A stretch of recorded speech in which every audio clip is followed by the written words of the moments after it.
Heat strokes का क्या मतलब होता है ये आज की इस वीडियो में सीख लेते हैं। हीट स्ट्रोक्स का मतलब होता है लू लगना, यानी कि जब बहुत अधिक गर्मी पड़ती है और शरीर जब बहुत ज़्यादा गर्मी के संपर्क में आता है तो शरीर अपने आप को ठंडा नहीं कर पाता और शरीर जो है गर्मी का शिकार हो जाता है और लू लग जाती है, तो उसी को हीट स्ट्रोक कहा जाता है। यानी कि condition caused by excessive exposure to the sun और high temperatures resulting in dizziness, headache, weakness and sometimes unconsciousness. यानी कि जब शरीर बहुत ज़्यादा गर्मी के संपर्क में आता है तो अपने आप को मेंटेन नहीं कर पाता अपने टेम्परेचर को, और उसकी वजह से जो है डिजीनेस, हेडेक, वीकनेस और कई बार तो आप बेहोश भी हो सकते हैं, तो उसको हीट स्ट्रोक्स कहा जाता है। और लू लगने से अगर आप बचना चाहते हैं तो आपको कुछ चीज़ें करनी चाहिए। एक तो आपको घर से बाहर निकलते समय पानी पीकर निकलना चाहिए और कोशिश करनी चाहिए कि अपने शरीर का ज़्यादा से ज़्यादा हिस्सा आप ढक कर रखें ताकि आपको कम से कम गर्मी लगे, गर्मी के संपर्क में भी कम आए। और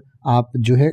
एकदम से बाहर जाकर या बाहर से आकर एकदम से ठंडी कोई भी चीज़ ना खाएं, नॉर्मल टेम्परेचर की चीज़ खाएं या पिएं, तो उससे भी लू लगने से आपका बचाव हो सकता है। और सबसे ज़्यादा बचाव अगर आप अपने लू लगने से करना चाहते हैं, आपका, अपना और आने वाली पीढ़ियों का, तो आपको ज़्यादा से ज़्यादा पेड़ पौधे लगाने चाहिए। पेड़ पौधे लगाने से आपके आसपास का जो पर्यावरण है वो बेहतर होता है, बारिश भी उससे ज़्यादा होती है, तो बारिश होने से भी गर्मी कम होती है। इसके अलावा पेड़ पौधे जो हैं कार्बन डाइऑक्साइड को अवशोषित करते हैं, उससे भी गर्मी कम होती है। और तीसरा, पेड़ पौधे छाया करते हैं, तो जितनी दूर में उनकी छाया होती है उतनी दूरी में जो धरती है वो गर्म होने से बचती है, तो उससे भी एक तरीके से गर्मी कम होती है। तो एक तरीके से ये है कि हमारा जो जीवन है वो पेड़ पौधों की वजह से ही चल रहा है, और अगर हम इसी तरीके से पेड़ पौधों को काटते रहे तो ऐसा समय जल्दी आ जाएगा कि जो हमारे घर में अब आजकल एसी कूलर से जो काम चल रहा है वो भी चलना बंद हो जाएगा, और पेड़ पौधों से ही हमें खाना आ रहा है, तो वो जो खाना है वो उगना भी बंद हो जाएगा,